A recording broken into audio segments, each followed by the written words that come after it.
मैं अमीर इरफान खालिद डिस्ट्रिक्ट राजनपुर से PQN के फार्मिंग पर खुशामदीद।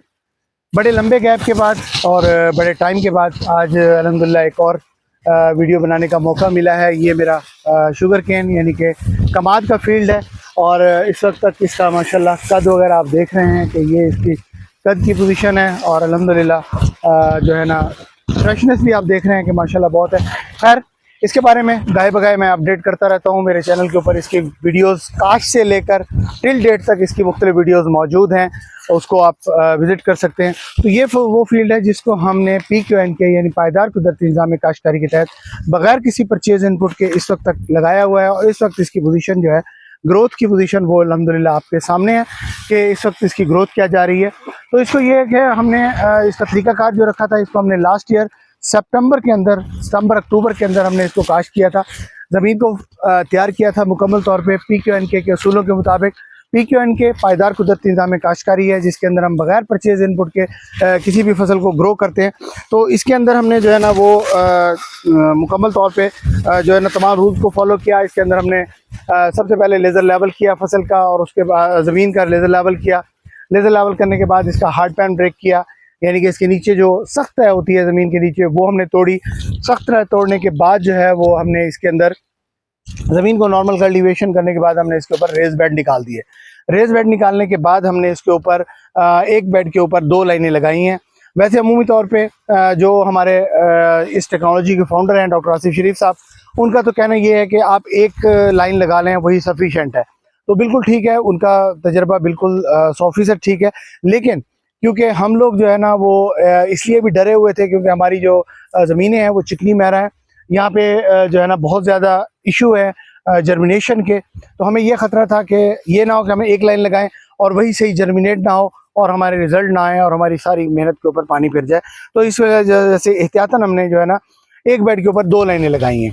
2 लाइनें लेकिन जो हमने लगाई हैं वो सिंगल आई बेड के साथ लगाई हैं, यानी कि जो गुली के ऊपर एक आंख होती है वो हमने निकाली है। निकालने के बाद जो है ना उसको बेड के दोनों साइडों के ऊपर लगाया है। प्लांट टू प्लांट जो डिस्टेंस रखा गया है वो तकरीबन 2 फीट रखा गया है और इसी तरह रॉड टू रॉड जो डिस्टेंस था वो भी तकरीबन अप्रॉक्सीमेटली 2 फीट का हो गया था। तो ये है कि इसके अंदर जो है ना हमने उस वक्त इंटरक्रॉप किया था सरसों का, यानी कि जो है ना राया जो होती है सरसों की किस्म, उसका हमने इसके अंदर इंटरक्रॉप किया था। सरसों बहुत ही शानदार हुई माशाल्लाह।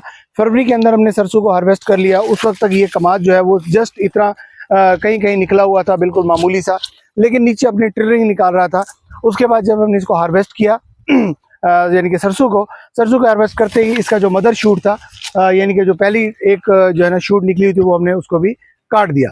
तो उस वक्त तक अक्सर लोग जो है ना वो हमें तो खैर अक्सर लोग मेरे ऊपर तनकीद ही करते रहते हैं, लेकिन उस वक्त तक तनकीद की इंतहा हो गई कि एक तो आपने इतना दूर दूर फसल को लगाया हुआ है और इतना नंबर ऑफ़ सीड कम लगाया हुआ है, जबकि हम तो आम तौर पे रिवायती तौर पे जब कमाद हमारे इलाके में काश्त किया जाता है तो तकरीबन 1 एकड़ के अंदर कम से कम जो है ना वो 15 मरले जो है वो सीड इस्तेमाल किया जाता है। इनके 15 मरले सीड जो है ना वो 1 एकड़ के ऊपर कम से कम इस्तेमाल किया जाता है। बस औक़ात सीड कमज़ोर हो, पतला हो तो इसकी मिकदार जो है वो 1 कनाल तक भी चली जाती है।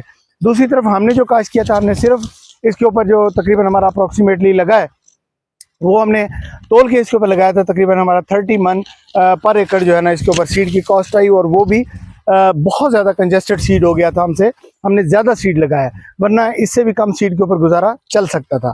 तो खैर हमारा नंबर ऑफ़ सीड जो है वो कन्वेंशनल की निस्बत 1/4 था, यानी कि 4 हिस्से कम था हमारा सीड। और उस वक्त लोग जो है ना हमारे ऊपर बहुत ज़्यादा एतराज़ कर रहे थे कि देखें जी आपने अपनी फसल को बर्बाद कर लिया। और इस वक्त अल्हम्दुलिल्लाह जब वो लोग देखते हैं, क्योंकि ये सड़क के ऊपर लगी हुई है, कच्चा रास्ता इसके करीब से गुजर रहा है गांव का, तो गांव के लोग अक्सर ही यहाँ से गुजरते रहते हैं।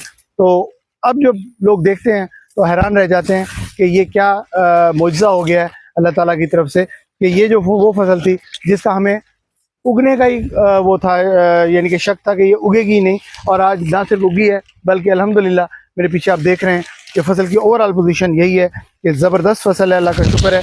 और इसके अंदर टेलरिंग की जो पोजीशन है वो भी शानदार है। इसके अंदर वो भी तकरीबन ऑन एन एवरेज अगर हम बात की जाए तो ये देखें नीचे टिलर्स की, तो ये एक आई बर्ड से जो टिलर निकले हुए हैं उनकी तादाद ये देखें 1 2 3 4 5 6 7 8 टिलर एक जो है ना हमारी उससे ऑन एन एवरेज निकले हुए हैं। कहीं पे इससे भी ज़्यादा हैं, कहीं थोड़े कम भी होंगे, डेफिनेट बात है, लेकिन ओवरऑल अगर पोजीशन देखी जाए तो फसल एक्सीलेंट है अल्हम्दुलिल्लाह। इस वक्त तक ज़बरदस्त है।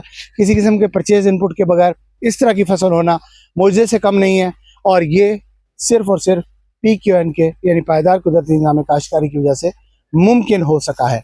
तो खैर, इसके बारे में किसी किस्म की आपको अपडेट चाहिए हो या इसके बारे में कोई भी आपको आप हमें मशवरा देना चाहें तो हम आपके मशवरे की बहुत ज़्यादा कदर करते हैं। किसी किस्म की कोई मालूमात हो तो हमारे साथ ज़रूर शेयर करें। आपके एरियाज़ के अंदर भी यकीनी बात है कमाद की बहुत ज़्यादा काश्त होती होगी, रिवायती तरीके से काश्त होती होगी, और कमाद की काश्त जो है वो इंतहाई डिफ़िकल्ट क्रॉप है और बड़े लंबे सब्र करने वाली क्रॉप है।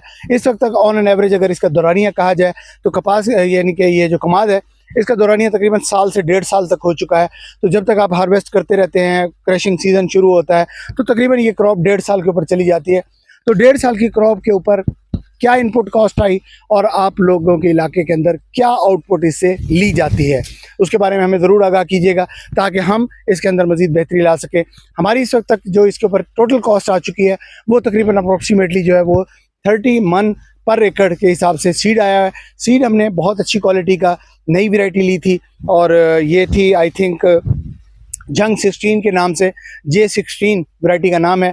जंग 16 बड़ा अच्छा और हेल्दी सीड है, और वो हमने इसके ऊपर काश्त किया हुआ है। और आगे देखते हैं इसका क्या रिज़ल्ट आता है।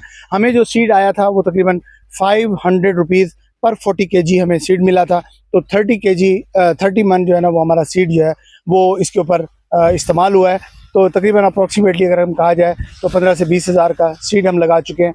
इसके अलावा ज़मीन की तैयारी हुई है, और जो इसके ऊपर कास्ट आई थी इस वक्त तक वो हम सारी की सारी सरसों से जो है वो रिटर्न ले चुके हैं।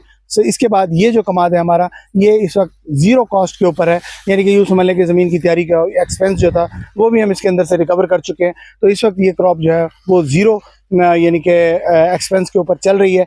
आगे देखते हैं पोटेंशियल क्या आता है, रिज़ल्ट क्या आता है, यील्ड क्या आती है और आगे कैसा परफॉर्म करता है। गाय बगाए हम आपको अपडेट करते रहेंगे। बहुत शुक्रिया। मियां इरफान, डिस्ट्रिक्ट राजौरी।